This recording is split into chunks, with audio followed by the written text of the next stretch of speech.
If we look at what's going on in our society and at the world at large, we see some people call it a meta crisis, some people call it a poly crisis, but there are a lot of crises happening. Mm-hmm. They're all interrelated. We have to take a step back and ask, how is it that as moderns, how are we destroying the planet? How are we creating such havoc where well-being is a kind of a scarce resource? Okay, there's lots of stress, there's lots of inequality, but why? Why? It's a collective crisis. It's a collective wound of some kind. We see the symptoms very clearly, but it doesn't seem like we've traced to the root the etiology of the disease that we're feeling both on a personal and a collective level, and not to mention nature. The root, it's really our vision, or the lack thereof. Our vision of reality is off kilter. It's off balance.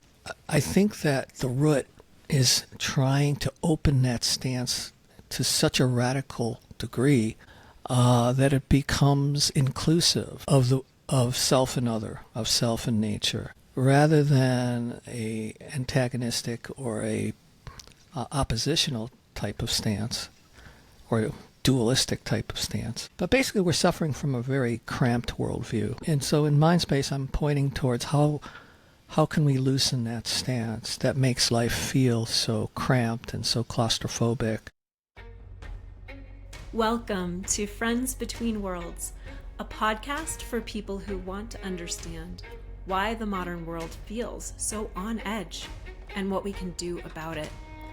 This podcast helps you feel less alone and gain cutting-edge perspectives from some fascinating thinkers of our time.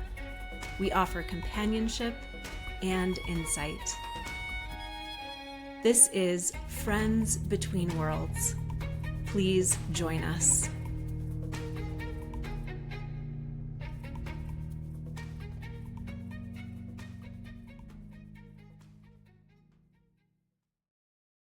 I'm so happy to bring you this interview with Dr. Ron Purser, who is both a professor of management and an ordained Zen priest. With his colleague David Loy, Ron wrote the article in 2013, Beyond McMindfulness, and it went viral. And he then expanded that article into the book, McMindfulness, How Mindfulness Became the New Capitalist Spirituality. And in that book, Ron is illuminating how mindfulness became basically a tool for neoliberalism to help people adapt to stress and stay productive or become more productive, rather than examining and challenging and potentially changing systems and structures that create stress. Ron has a new book. It's out in March of 2026, and he says that this is his response to McMindfulness. The new book is called Mind Space: Discovering Meditation Without the Meditator. And this book is like a translation for a book written in the 1970s by a Buddhist teacher, Tarthang Tulku. And that book was called Time, Space, and Knowledge, A New Vision of Reality. And some people call it TSK, that Ron will refer to that during the interview. In this conversation, we're going to discuss the topic of McMindfulness before turning to Ron's new book. And Ron will talk about how mind space is really about getting to the root of the meta crisis, because it's about getting to the root of the modern vision.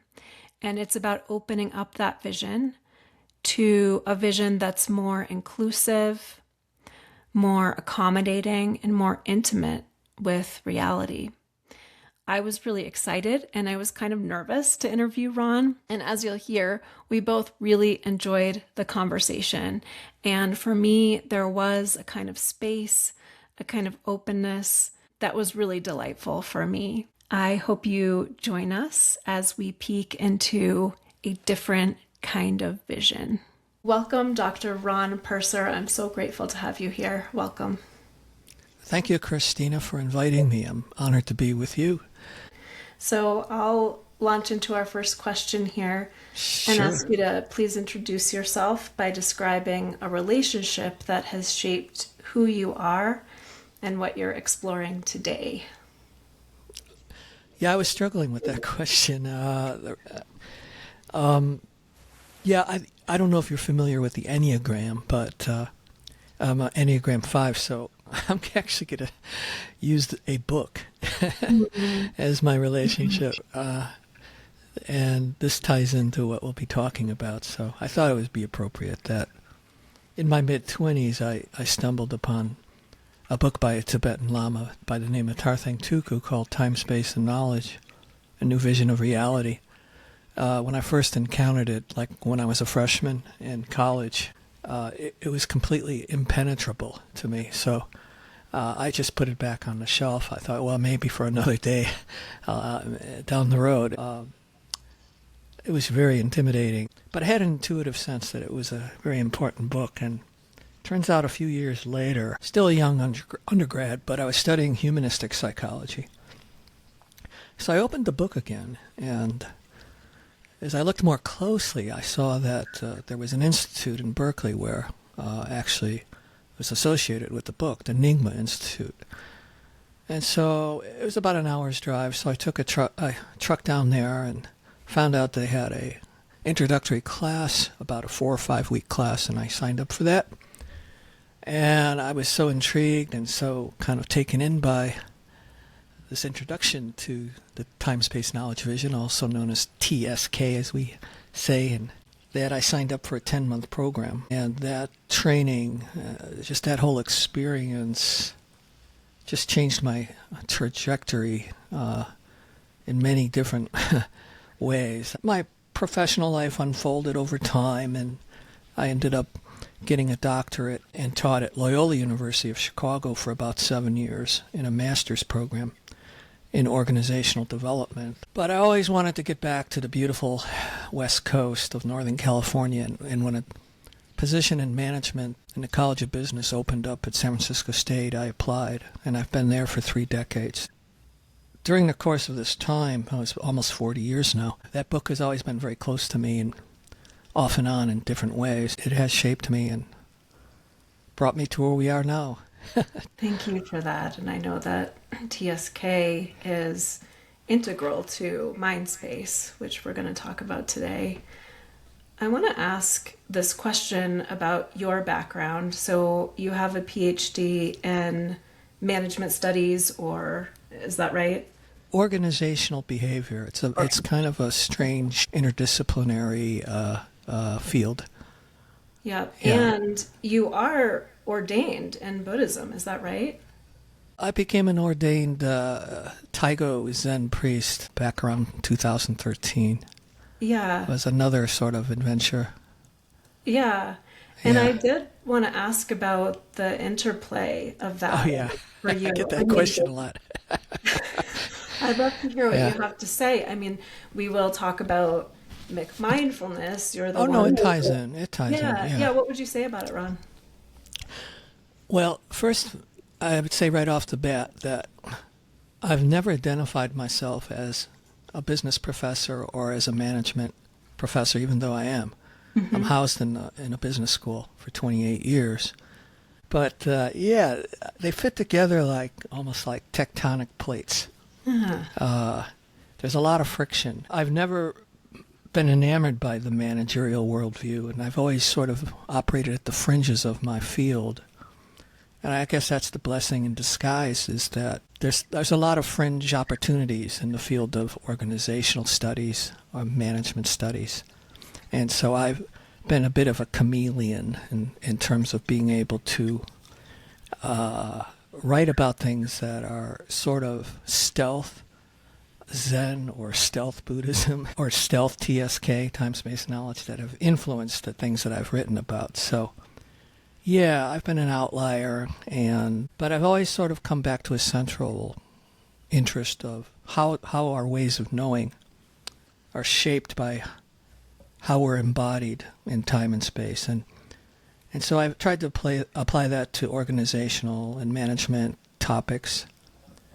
I started out I was very interested in environmental studies in the early days when environmentalism was just starting to become a legitimate topic in management. And so I was writing about that, about the ecocentric paradigm, and then from there I started writing more about how the workplace was suffering from time compression, temporal alienation. So I learned to sort of speak business, but I was always smuggling in my real interest underneath it.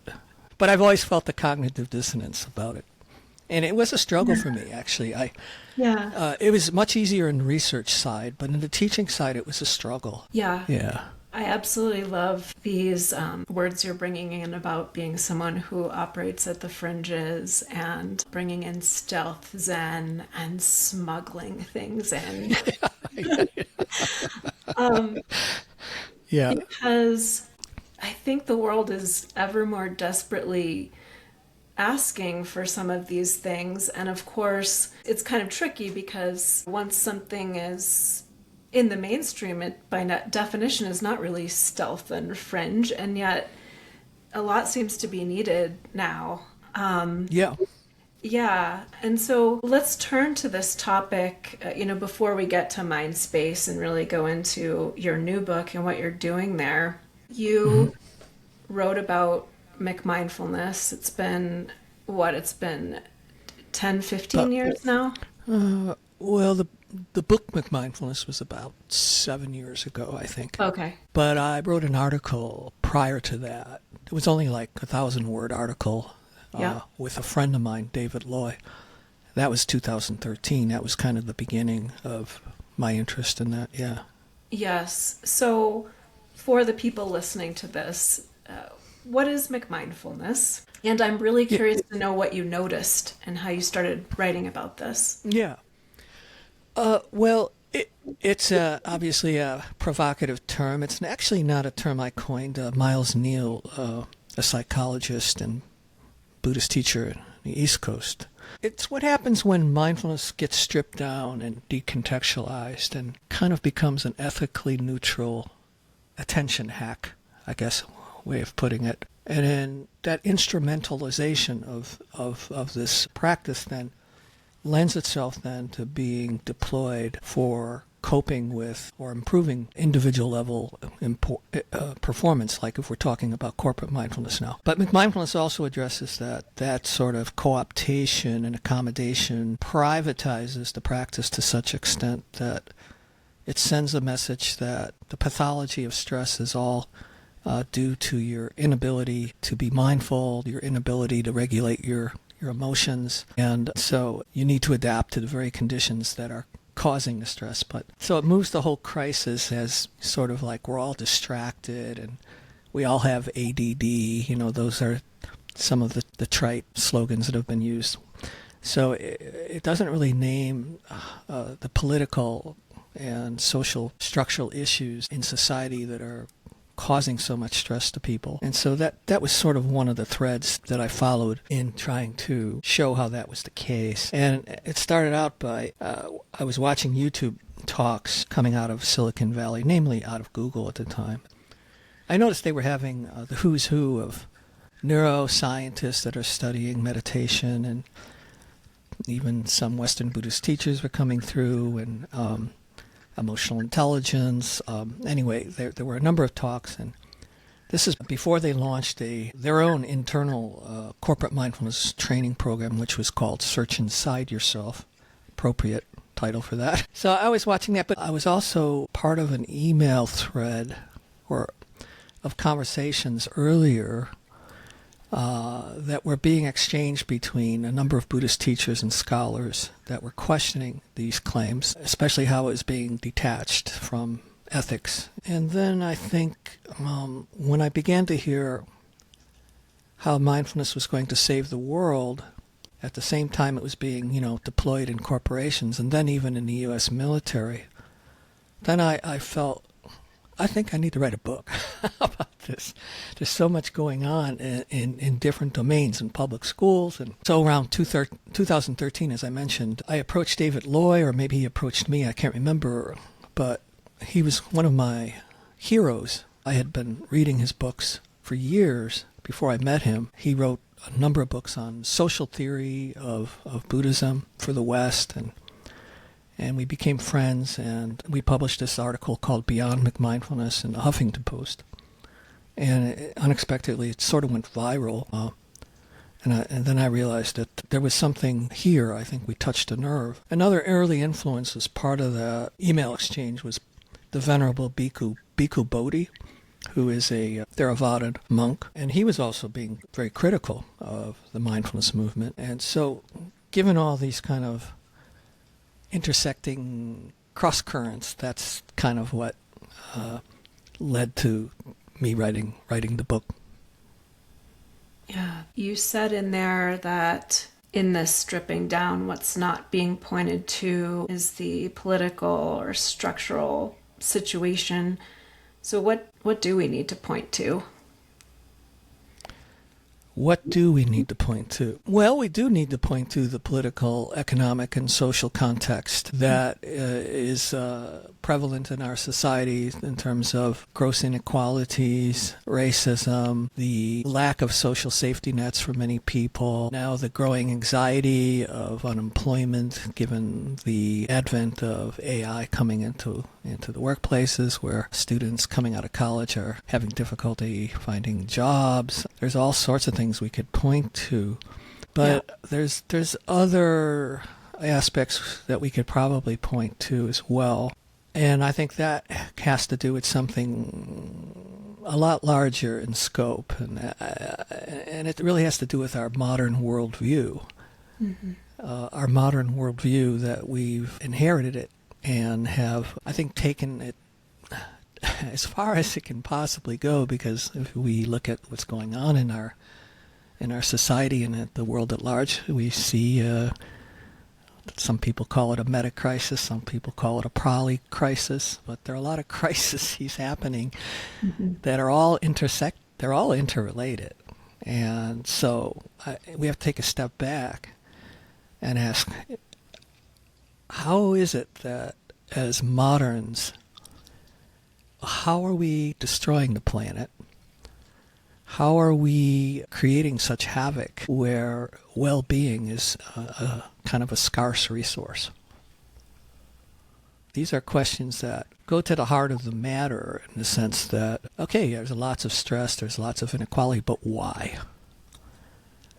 Why? It's a collective crisis. It's a collective wound of some kind, which we don't really recognize. We see the symptoms very clearly, but it doesn't seem like we've traced to the root the etiology of the disease that we're feeling both on a personal and a collective level. Mm-hmm. And not to mention nature. So, yes. So I want to follow this. We're starting to get into the mind space territory, but what do you see as the root? Well, the root, it's really our vision, or the lack thereof. Our vision of reality is off kilter. It's off balance. It's causing an imbalance at many different levels, as we've been talking about here. So we have to really understand, what does that mean, our vision? We all have ways of knowing and ways of being in the world. And what are those ways of being in the world? What are those ways of knowing? We have a stance that we take towards reality.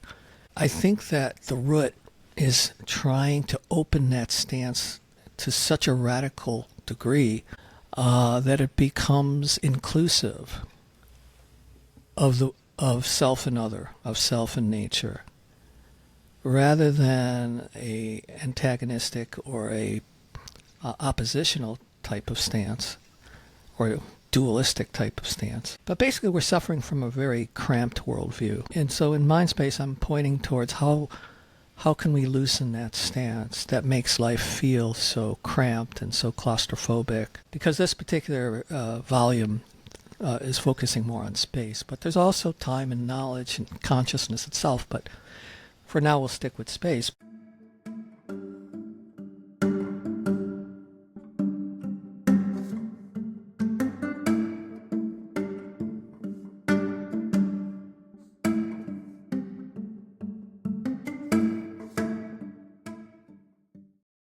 But how does that translate? It translates in the sense of think about when you felt very open. You had a feeling of openness. You weren't protecting yourself. You felt a sense of appreciation of what you were experiencing. You could call it joy. You could call it just enjoyment or intimacy. And it's sort of that sort of very natural way of being that we've lost or that we have forgotten. Instead, we've sort of focused inwardly on self-improvement, on optimization, on self-optimization. Why? Because we have to be more productive in this neoliberal capitalist economy. And so we've become, better doers, you could say, better project managers of our lives. So the question is really not how do I feel better inside the machine, and I'll use the machine. I'm using that term because I just love this new book that I read a few months ago by Paul Kingsnorth called Against the Machine. Mm. But I'll use that term as just kind of a metaphor for this dysfunctional stance. Then the question's not how do I feel better inside the machine, but what happens when the machine-like experience of reality begins to dissolve? Yeah. And so McMindfulness or mindfulness is really an instrument for the machine to perpetuate the machine's longevity. And so Mindspace is really not negating mindfulness, but it's like how can we reorient ourselves to reality in a way that's more harmonious and more in balance with other people, with society, with nature. Yeah. So it's really a challenge, right, of sorts, too. It may seem dissonant, but I tears are coming to my eyes for one. It's almost making me cry.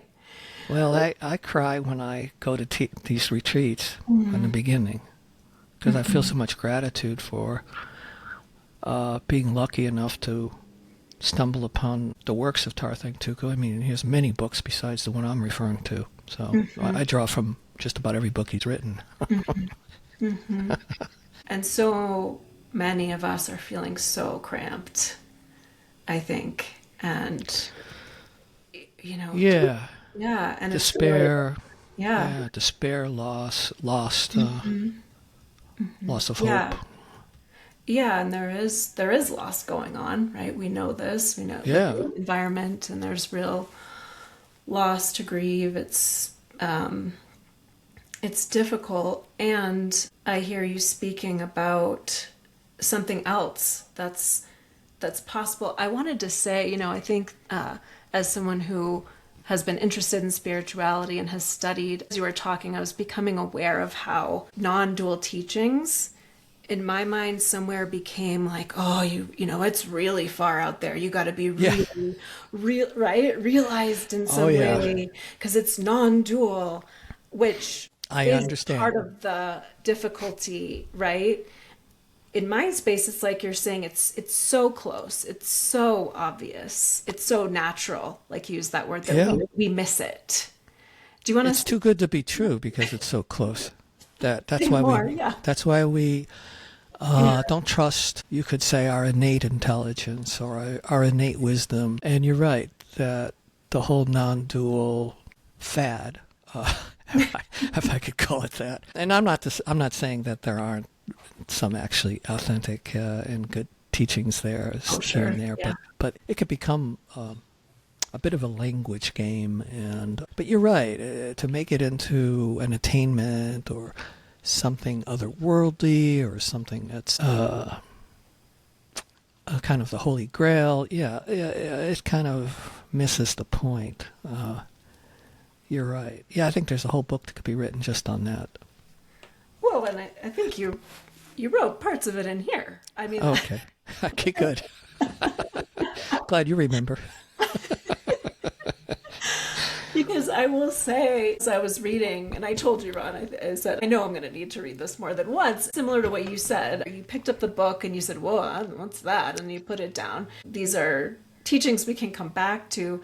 In the book, you you talk about a few different things. One of them is this breakout mentality. I think we're actually getting to it. So the book is called Mind Space. You write about lower and higher space, which in itself, we can start to go, oh, I'm in lower space, got to get to higher space. But you talk about breakout mentality. I'll read a little quote from the book. In our yearning for transcendence, we often begin with what can be called a breakout mentality. Practice feels like a struggle of will, a determined effort to burst through the walls of confinement and catapult ourselves into freedom. We imagine the task in heroic terms. Striving becomes the fuel. But this urgency still belongs to the logic of lower space. What is missed at this stage is that higher space is not elsewhere. Yeah. Yeah. Yeah. Well, yeah, these are just, you could say, these terms, lower space and higher space, are just transitional terms that we have to use that at some point we will dispense with them. But they're pedagogic tools to begin with. So when I say lower space, we're not really talking about a physical location, although it can include that. We're really talking more about a mode of experience. And this is where I have to bring in another term from the book. And it's a metaphor called focal setting. Now, some of your listeners may not remember actual cameras that had lenses where you had to turn, and you turned the lens, and that was called changing the focal setting or the aperture on the camera. And so, in a way, we're all operating with habitual focal settings that we're not even aware of. And we're structuring reality in a certain way. And the way lower space structures reality is by pointing more towards solidity and pointing more towards objects and things in our field of vision or our field of auditory, sensory. All our senses basically are pointing to things. But then space then serves more as a container for things. And I'm one of those solid things in that container. And so in lower space... Myself yeah, is a solid thing. Either myself, my mind, my body, just about anything is a thing in lower space. And so the world then also feels like a distant entity. So I'm here, located here, and the world is out there. And I have to manage my way through it. So this lower space kind of focuses on the opaque nature of things. We're constantly searching for threats to avoid, and we're constantly looking at our desires to secure.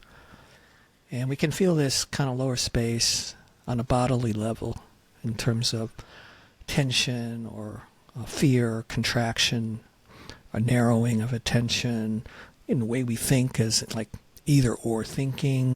There's kind of a fear-based sense of insecurity. You have to keep things under control. There's all kinds of manifestations of lower space. And that's sort of getting back to what we started with about when I said that our modern worldview is something's off kilter. And so we don't really recognize it, the focal setting. It's just we see it as just the way things are. Until we begin to play with it. Now, there's many spiritual practices that you could say open the focal setting.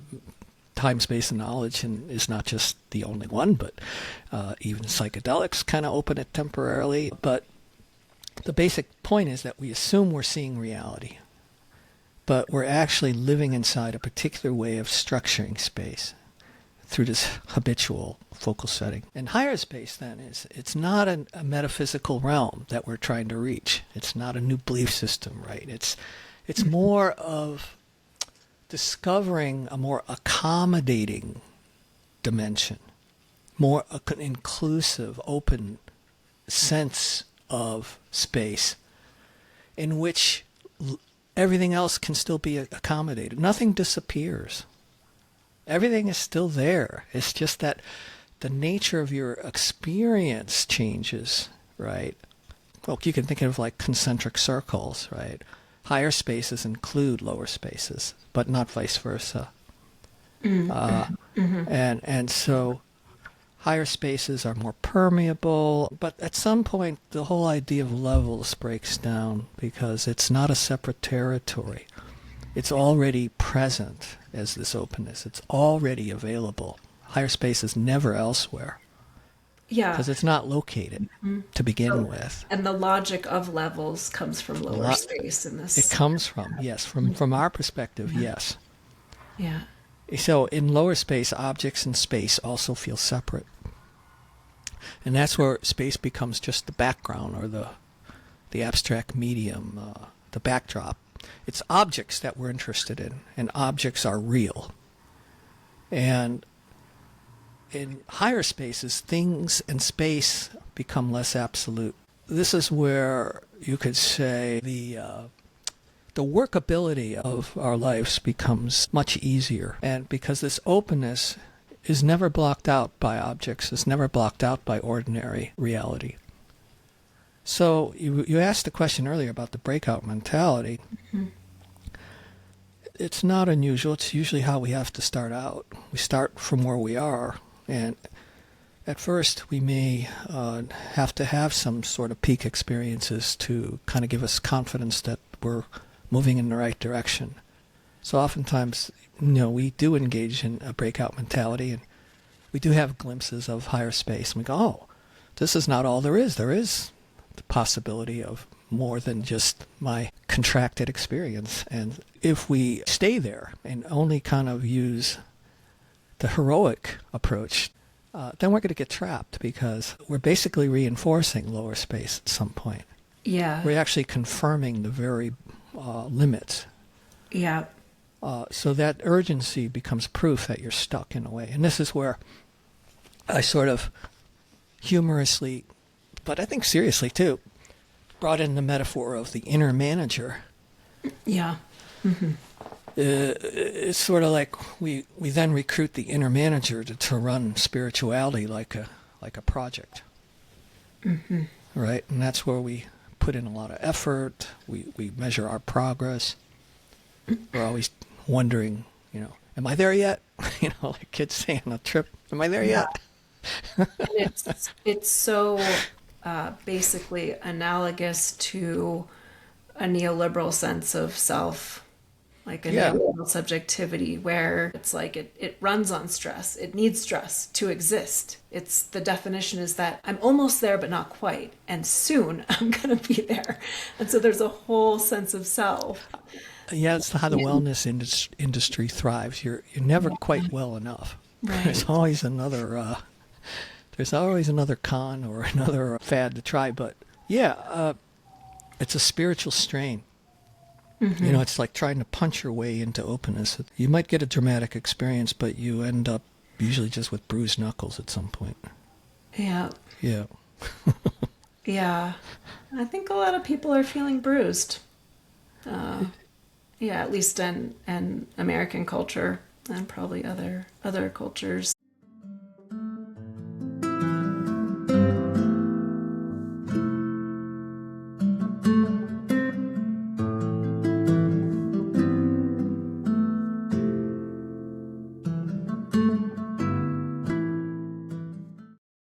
You've been talking about the modern worldview, and you do write about it directly in the book. You talk about Descartes. Descartes said, I think, therefore I am. Yeah. So what did he get wrong? I see it as really pointing to the limits of our valorizing self-determination and self-authorship and things like that. What did you see about Descartes? Yeah, I think he forgot to ask, who is this I that thinks? So it's sort of a self-validating statement in a way that I think, therefore I am, makes the proof that I'm a solid, separate thinker. Mm-hmm. I'm an inner manager that is authoring the experience, but, where do thoughts actually come from with an ID tag that says made by me, It's hard to trace. And so if we really examine the thought directly, the thinker becomes more like a story that we tell after the fact than a really discoverable entity. So yeah, part of the book is dedicated to that investigation, philosophically and experientially, to kind of loosen this self-help premise that we're fully self-determining and self-authoring. Now that doesn't mean that we have no agency, though. Yeah. Right. It doesn't mean that. It means our agency is not a sovereign controller sitting outside of experience or behind experience. And I call that the bystander. I don't call that Tarthang Tuku calls that the term the bystander. So that calls into question the whole premise of the story of I am here. That's a fundamental story to start out by saying I am here. Well, first of all, where is here? And who is telling you that you're there?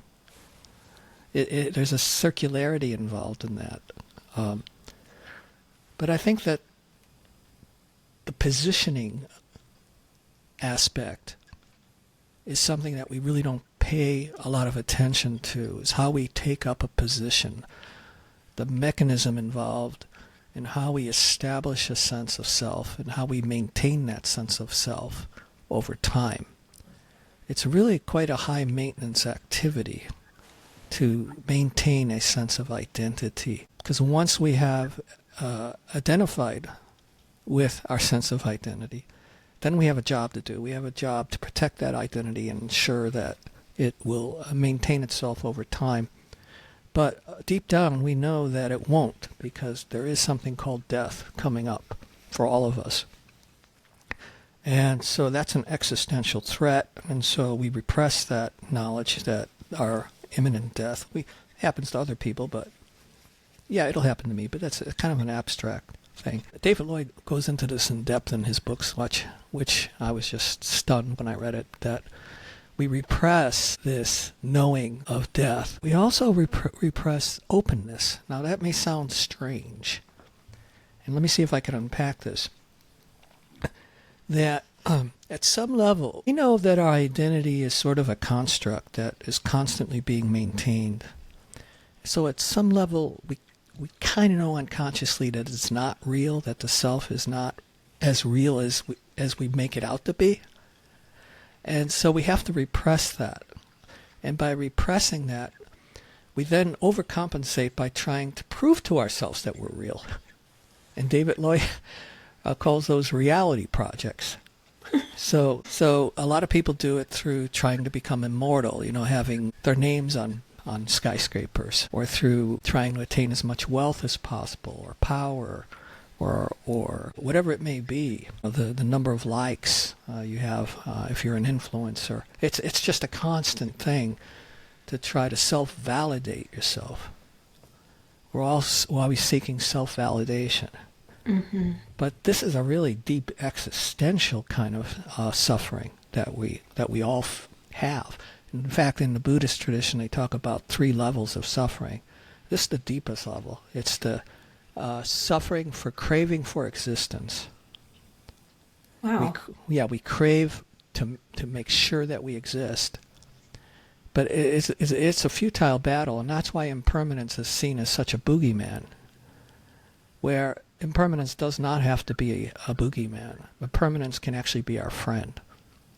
But I know I'm going way off tangent now. Well, I want to pull in very current, relevant things that were arising for me as you were talking. When you use the word position, culturally, I mean, people are really digging into positions, to positionality, and we don't need to get into talking about politics here, but I think it's relevant to what's happening in the culture, that there's so much doubling down and opposition and these strong positions and aggressions. And so even as you were talking about this more existential angst, I was thinking about how strongly some of these things are showing up in the culture. What would you say, Ron?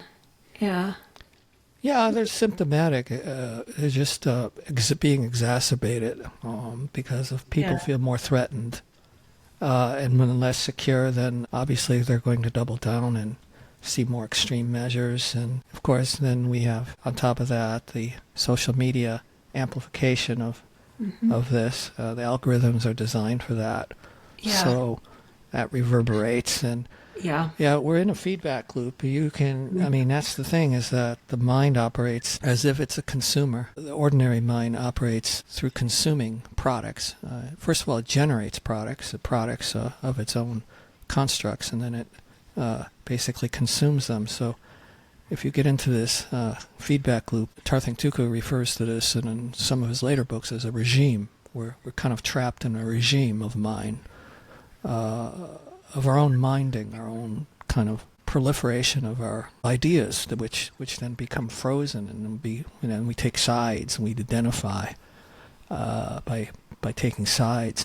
And so what we're losing sight of is there's a proliferation of thoughts and ideas and ideologies and opinions and news and information. And if our mind is only attending to that, and those are like things, those are mental things, mental objects. And so our attention then becomes trained to pay attention to the stream, the news stream. Our mind stream is polluted, basically. It's kind of a form of inner pollution. It's a toxic environment. David Lloyd talks about the toxins of media as being one of the institutional forms of social dukkha, social suffering. In the Buddhist tradition, suffering was seen in terms of the mental poisons and greed, anger, and ill will. Well, those have been amplified by institutions. Anger is the military, industrial complex, and media is also part of that, and greed is our consumer society and social capitalist economic political economy. And anyway, it's an entangled mess, which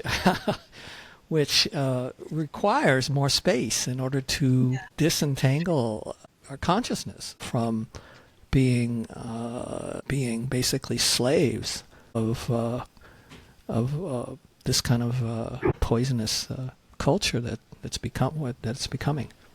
Yeah. So what is mind space? What are you doing there? What's possible for us and what you're presenting, Ron? Well, as I said, we have to start with where we're at, and the book is very methodical. Someone told me this recently. It's not a book you could just jump around in. I was like, well, you could, but it is meant to be read kind of as a progressive guide. It's a phenomenology of your own experience. We're working with our own experience in the book. In the sense that it's an experimental approach too.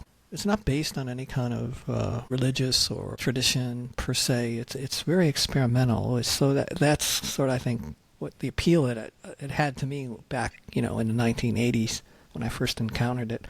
How can we feel a sense of freedom and effectiveness? How can we be of value to the world in a way that is not adding extra suffering to it? And that requires kind of a sensitivity, but also sort of a way of knowing that is not based on self-centeredness. It's drawing from the well of, you could say, the nature of being. Probably talking a little bit too philosophically abstract here, so trying to give you a sense of it. But I think people can...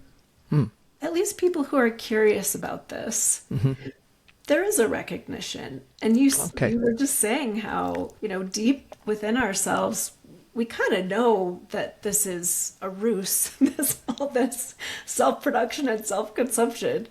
So people... Yeah, I mean, it's as simple as this in a way. Yeah. That, why do people hike up to a top of a mountain? Why do people like to go near the ocean, right? Why do people like to be in nature, to kind of get away? It's as simple as that, is because there's some relief. by getting away from the ordinary affairs, the cramped environment, mental, physical environment. And this comes back to what we're really referring to when we talk about space and time and knowledge as consciousness, knowing. We're talking about the dimensions of human being. These are universal, innate dimensions that we all share. Every human being, every sentient being is in space. The Earth is in space. All planets, all galaxies are floating in space. But there's something about it that is fundamental to what we call reality. But it sounds like, oh, what do you mean space? It's just nothing. It's just a container. That this is just the first level of space, the ordinary level. But, there's something to be said that when we go to nature and go to a tall mountain or hill, beautiful blue sky above us, and we're attending to space. Or we're feeling the air, We're noticing that interval that allows everything to appear. We may not be thinking that, but on some level, our body feels different, our mind feels different. And it's all happening within an openness that I didn't create. Mm. There's something primordial about the nature of space. There's a quality of it, and it's a quality of allowing, accommodating. And so the sense of openness is when we're intimate with someone, when we're loving someone, that openness is functioning. We're open to someone. They're open to us. There's a reciprocity, there's a sharing going on. And so there's a subtle feeling, But we can go even deeper than that, because usually we will relate to ourselves as I am the one that's being open, but that's just sort of the surface level. Because when this doer, or this sense of being the doer relaxes, then the openness becomes even freer. And there's a sense of generosity that arises. Mm-hmm. So there's a widening, you could say, an opening of vision, if you want to use a poetic way of putting it. So it's not a passivity. It's actually more responsive. Because now you're acting in a way that's less clenched or less protective, more sensitive, more in touch. I love the word touch.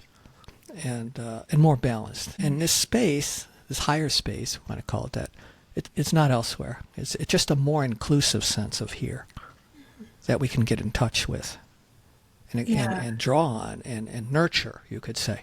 Refamiliarize ourselves. It's not something we're inventing. Mm-hmm. It's more of, how have I not noticed this dimension that is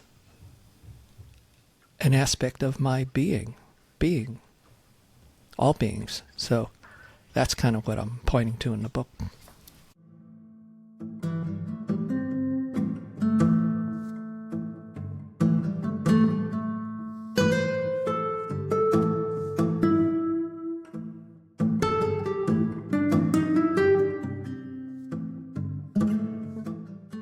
And I loved how, this is later in the book, you brought in ethics, because I know that when you wrote about McMindfulness, you were really challenging this stripping down of Buddhist teachings or mindfulness, taking away the ethics. And I loved how you brought it in mind space, because you related it to wonder.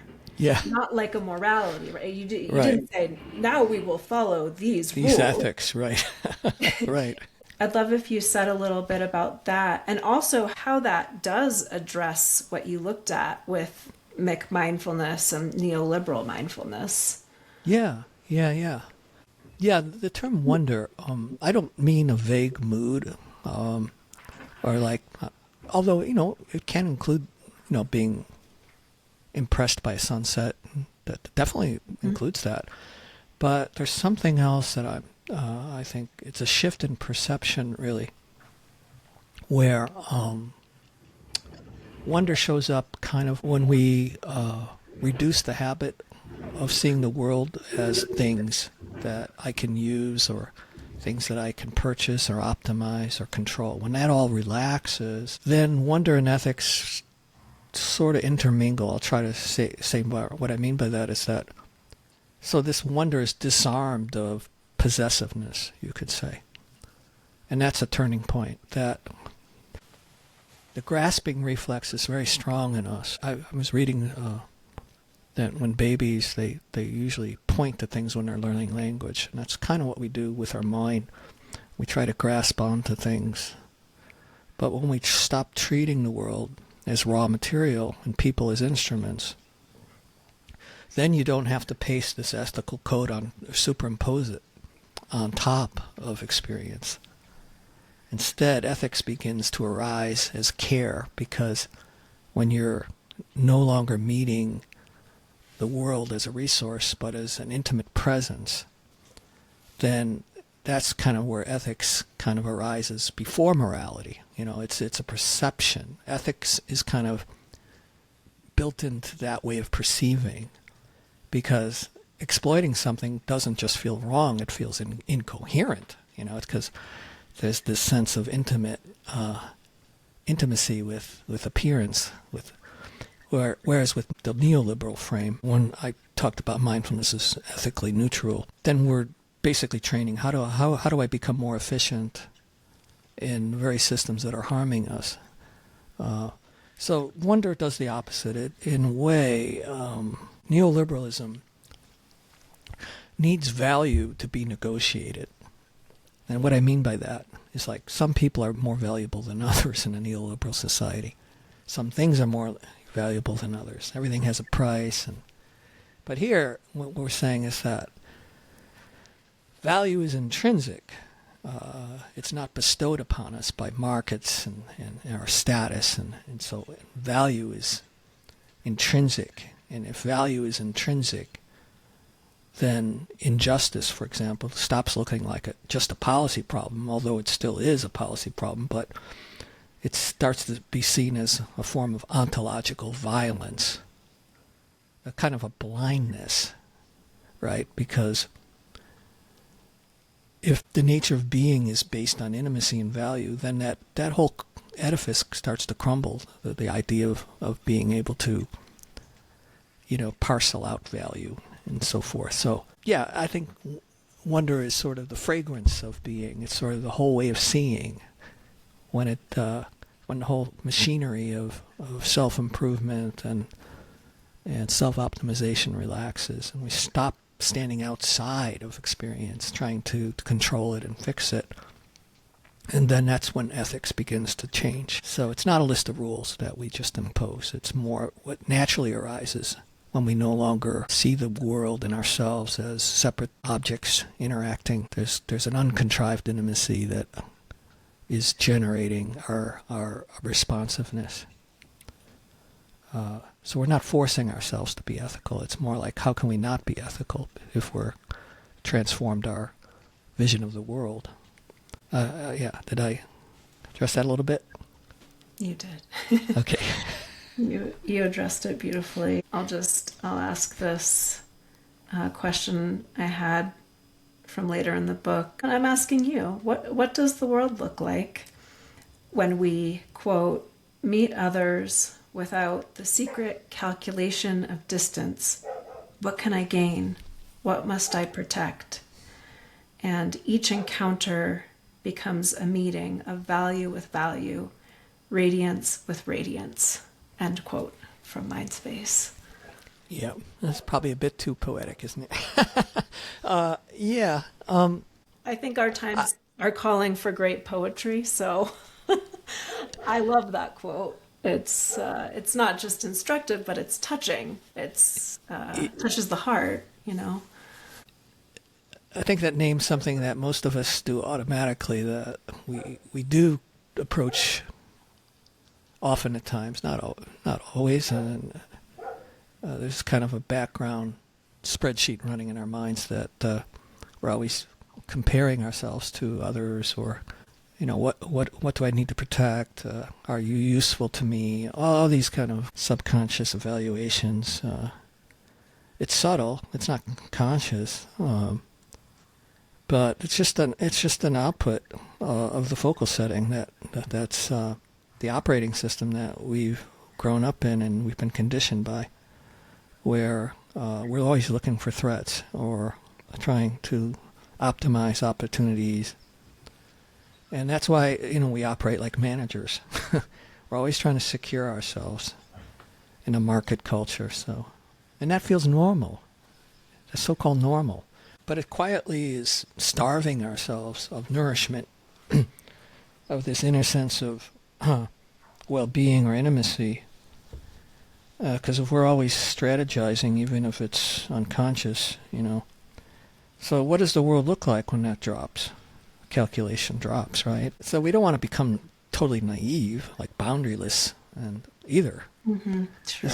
We're not saying, okay, just trust everybody and forget conflict doesn't exist, and that would be stupid. But it's saying that the ground of relationship changes because our posture, our stance is changing from self-protection. If we've done some of these practices enough, then the way we relate, the way we see, experience is different, and encounter becomes a meeting of value.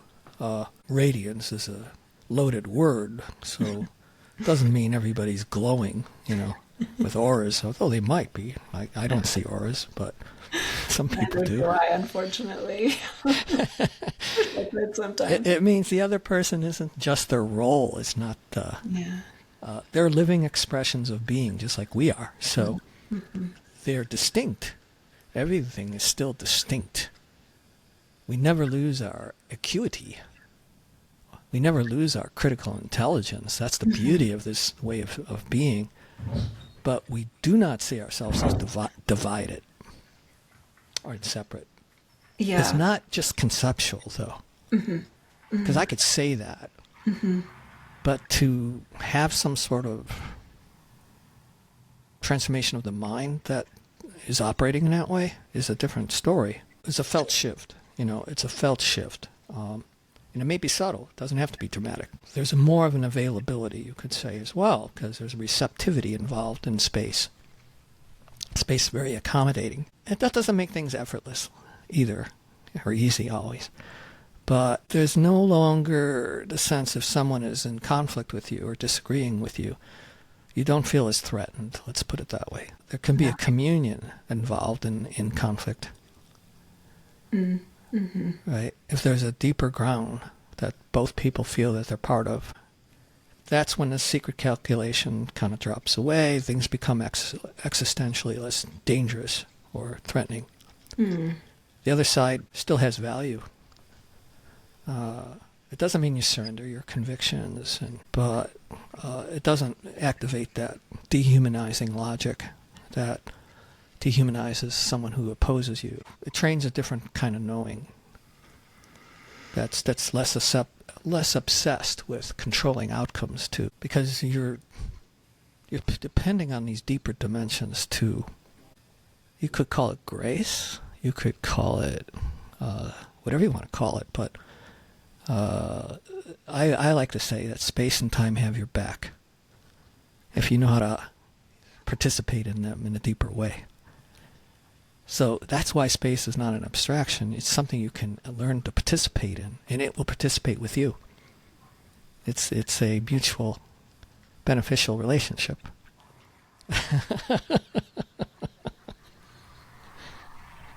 I think that this is something that many people long to hear, like space and time have your back.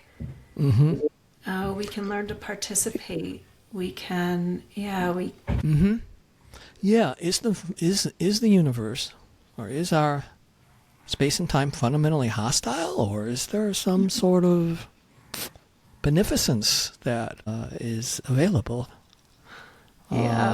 You should have been on last time, because that was the last question, pay it forward question I had from from Dr. Olivius again, which actually your work came up in that episode of this podcast, because we were talking about corporate mindfulness, and then She asked Janine Canty, who then had your pay it forward questions. I'm playing a very fun game of telephone with my guests. I've never seen that before. Yeah, it's Beautiful interesting. ripple. Yeah, I think I'll move into the closing questions so we have a little time for that, Ron. What is one practical thing you do day to day that makes a difference in our modern predicament, we might say? I wake up fairly early, do some practice in the morning, and I do some study. It may not sound like it's having an impact, but my impact is through writing, and so it influences what I write and what I think about, and that's probably pretty simple at that point. I also walk my dog quite a bit every day. It's not very profound sounding, but these do have an influence on my mental health, physical health. Absolutely. Yeah, thanks, Ron. Restorative. Mm-hmm. The pay it forward questions. Dr. Janine Canty. I love that Janine Canty is getting to ask you a question because you're both in the realm of Buddhism. She's an eco-psychologist, but also teaches mindfulness. She wrote a book called Returning the Self to Nature. Oh, nice. It's really beautiful, yeah. She asked, how do you listen to the phenomenal world, and what is she saying to you?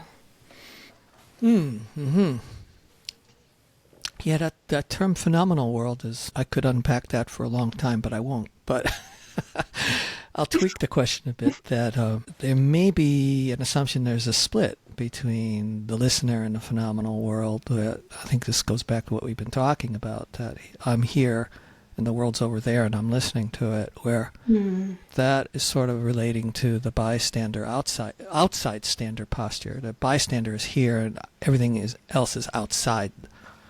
But that's the posture or stance, you could say, of the modern worldview, is that we're standing as an onlooker facing the world that stands out there. So that posture already has kind of a deafness built into it. It's hard to listen when there's that separation. The phenomenal world is seen as an object. So how can we listen in a way that dissolves the split? So how can you listen where the boundary between sound and the one who's listening becomes permeable? Listening is a great sense for that, because unlike the visual sense, there's less grasping involved in sound, where eyes tend to latch on to things. Yeah. There's kind of a gaze, but it's hard to hold on to a sound. It's hard to freeze it because it's vibrating, right? And it kind of arises and then disappears like a bell.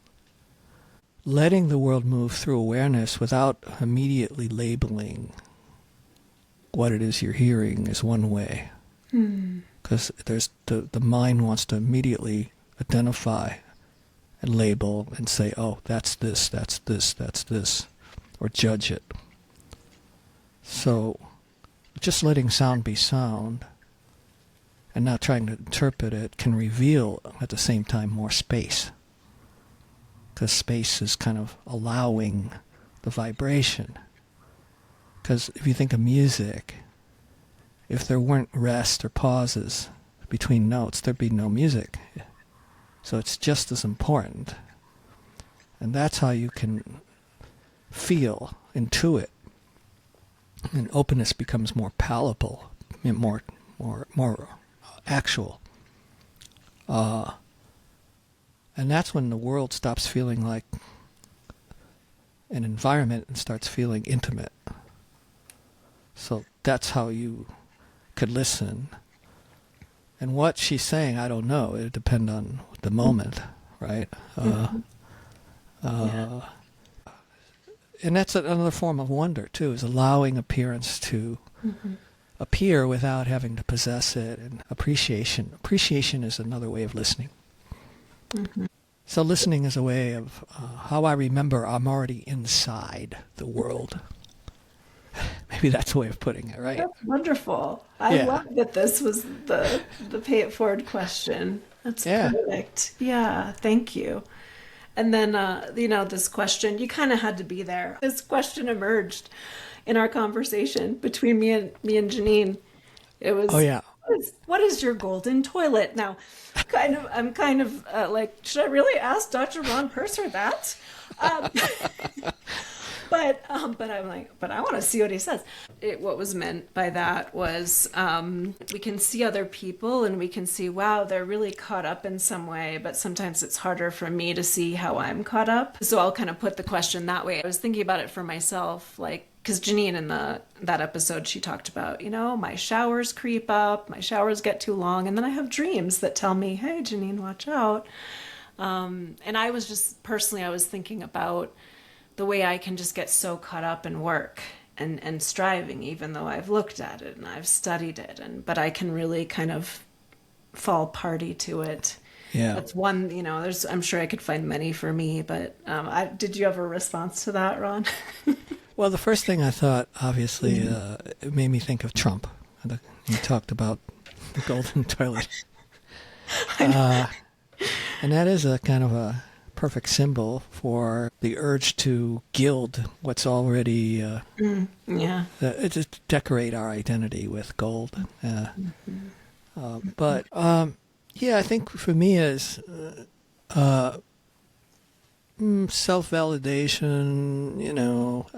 I sort of got Facebook off my phone. I know it's a minor change, but after I read Paul Kingsnorth's book, Against the Machine, I mean, he is hardcore off the grid, practically. And I started thinking, I'm going to get a flip phone. In a year from now, I'm going to get off email. I'm going to shut down. I'm going to be completely offline for a year as an experiment.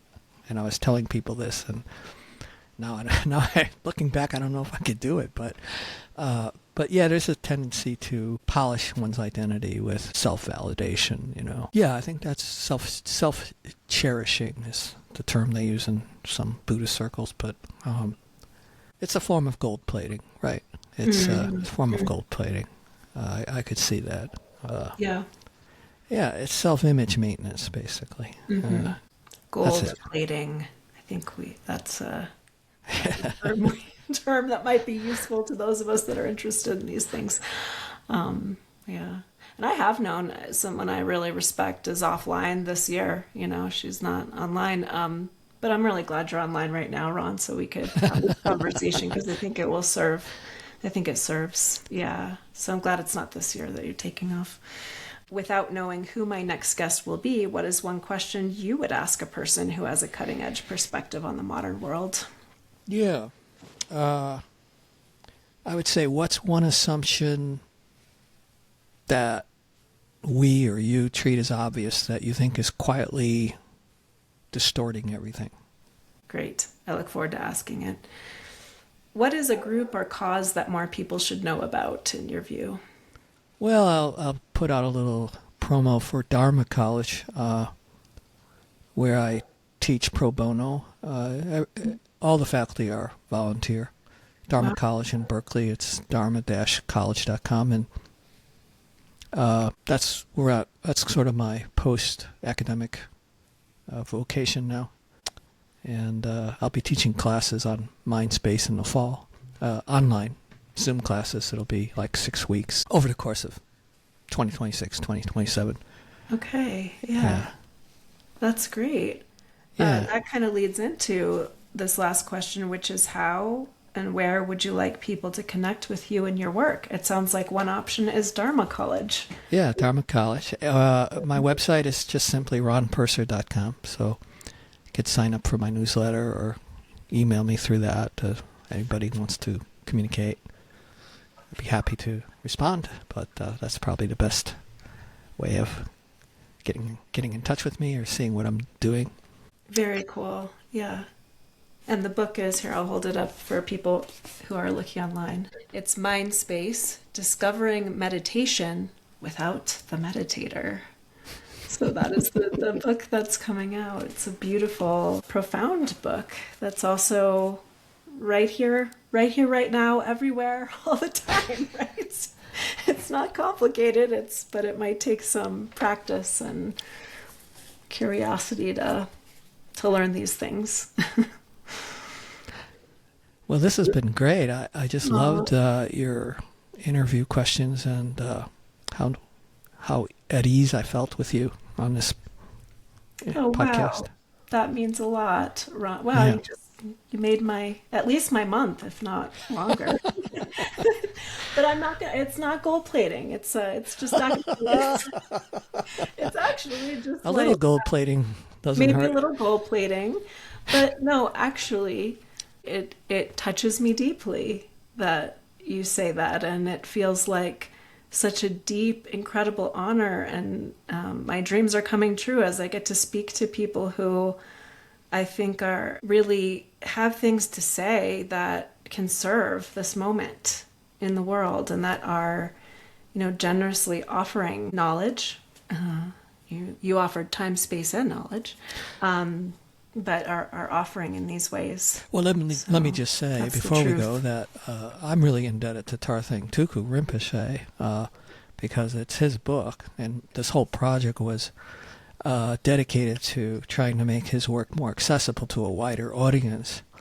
So I actually take no credit for the ideas or the practices, but my role was to kind of be a translator, a cultural contemporary translator for a wider audience. So I just wanted to recognize that. Well, thank you so much for that service. Thank you for listening, friends. Please subscribe and like the podcast, and please engage with the community so we can make this a conversation. Our theme music is Building Without Materials by Aaron Vorio Jackson from his album Sandbox. Our cover art is by Yvonne Blanco. I am your host, Christina Congleton.